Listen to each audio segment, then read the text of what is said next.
అవునమ్మా పక్కూరు పని మీద వచ్చాను. ఎట్లాగో భోజనం టైం అయింది కదా అని నిన్ను చూసినట్టు ఉంటది, కాస్త చేపలు తిన్నట్టుంటదని వచ్చానమ్మా. చేపల పులుసా? చేప పులుసు కాకపోతే చింతకాయ పచ్చడమ్మా.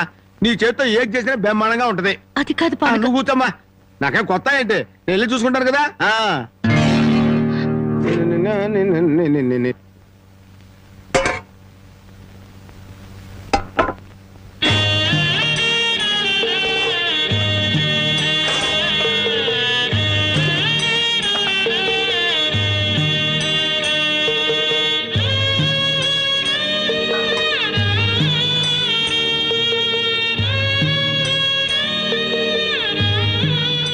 ఏమ్మా, అన్నం వండలేదా?